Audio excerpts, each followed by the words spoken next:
निसर्गानं म्हैसमाळला सौंदर्याचं वरदान दिलंय, मात्र सरकारच्या अक्षम्य दुर्लक्षामुळे म्हैसमाळला जणू असुविधांनी विळखाच घातलाय।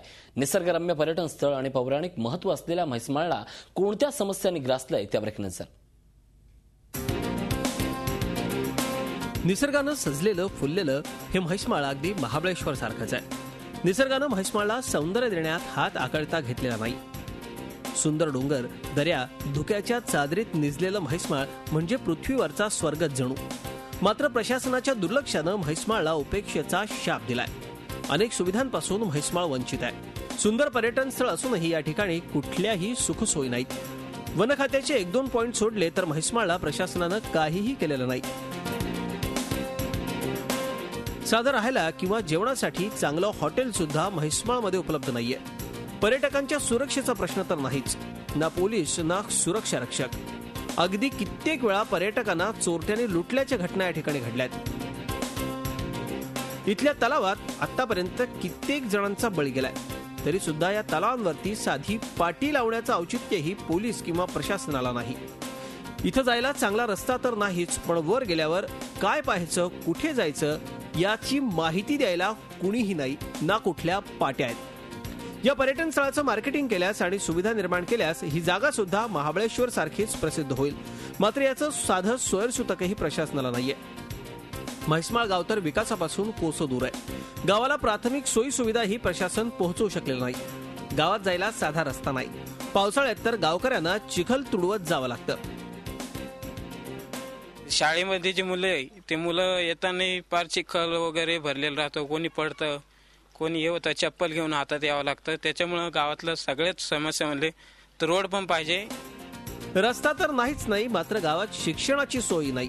गावात 7वी पर्यंत शाळा आहे। त्या ठिकाणी 2च शिक्षक, त्यातही एक शिक्षक सुट्टीवर, म्हणजे एकाच वर्गात 7वी पर्यंतचे विद्यार्थी शिक्षण घेतात। शिकवायला पूर्णवेळ शिक्षक नाही। शिक्षण सेविकेच्या जीवावरच शाळेचा कारभार सुरू आहे। त्यामुळे मोठ्या शाळेची मागणी नागरिक करतात। आज 7वीच्या नंतर मुलांना शाळेला अडचण, 8वी नंतर मुलं कुठे जाणार, मग त्याची सारखी सोय परत आता सध्या 8वीची मुलं जाऊ लागले, त्यांना बसनी। गावात अपघात झाला किंवा कोणाची तब्येत बिघडली तर साधी आरोग्य सेवा किंवा डॉक्टरची सुविधा म्हैसमाळमध्ये नाही। डोंगर उतरून 15 किलोमीटर खाली गेल्यावर खुलताबादेत डॉक्टर सेवा आहे। पर्यटनामुळे कित्येक लोक येतात। गावची लोकसंख्या ही 500च्या वर आहे, मात्र असं असूनही डॉक्टर नाही। या प्रशासनाला म्हणावं तरी काय हा प्रश्न गावकऱ्यांना पडलाय। इथं एका तुटक्या घरावर डॉक्टरची पाटी लटकलेली तेवढीच काय ते या गावामध्ये आहे। तर काही सुविधा उपलब्ध नाही, आरोग्य नाही, त्याच्यानंतर इकडे दवाखाना नाही आहे, रस्ता बरोबर नसल्यामुळे कोणी डॉक्टर लोक पण येत नाही वरती। पर्यटन केंद्र असूनही दिवसभरात या ठिकाणी महामंडळाच्या फक्त 2 बसेस दिवसभरात येतात। त्यामुळे बसेसचा फायदा ना पर्यटकांना ना गावकऱ्यांना। त्यामुळे गावातल्या विद्यार्थ्यांना खुलताबादच्या शाळेत जायलाही अडचण आहे। बसच नसल्यानं फक्त गाडी असणारे पर्यटक या ठिकाणी येतात। त्यामुळे या ठिकाणी बसची सोय व्हावी अशी मागणी नागरिक करतायत।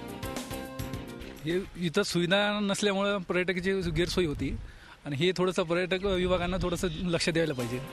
गावामध्ये साफसफाई आणि पिण्याच्या पाण्याची तर बोंबच, न शुद्ध पिण्याचं पाणी न नाले सफाई। इथले नाले तर बुजलेत, त्यामुळे गावात रोगराई पसरते। त्यातच पावसाळा सुरू असल्यानं सगळीकडे चिखल आणि घाण, यामुळे नागरिकांचं आरोग्य धोक्यात आलंय। गावामध्ये व्यवस्थित रोड नाही, नाल्या नाही, नाल्या आहेत त्या बुजलेल्या आहेत। काही ठिकाणी पाणी थांबतं, काही ठिकाणी पाणी थांबत नाही। हे गाव तसं सुंदर, पण पर्यटनाची कुठलीही सोय नसल्यानं पावसाळा वगळला तर इथे कोणी भटकतही नाही। त्यामुळे गावातल्या लोकांना रोजगार शोधायला शहरात यावं लागतं। प्रशासनानं काही सोय केली तर गावातल्या लोकांना रोजगार मिळेल आणि या ठिकाणचे युवक इथेच राहून व्यवसाय करू शकतील असं नागरिकांचं म्हणणं आहे। रोजगार आम्ही काहीच नाही, कारण इथं कोणची सुविधा नाही। फक्त ते गिरजादेवी मंदिरावर जेवढे 10-5 हॉटेल आणि नारळाचे दुकान आहे तेवढे सुविधा आहे। बाकीचे जे गावाकरी आहे ते घरीच बसलेले आहे, त्यांना काहीच रोजगार हमी नाही। शेती इथं पिकत नाही, जेवढी शेती होती तेवढी इकलेली आहे। गाव तसं चांगलं, पण प्रशासनानं वेशीला टांगलं अशी या गावची अवस्था आहे। निसर्गानं भरभरून दिलेल्या या गावाला प्रशासनानं भीक तरी घालावी अशी मागणी या गावचे रहिवासी आणि इथे येणारे पर्यटक करतात। झी 24 तास, एक पाऊल पुढे।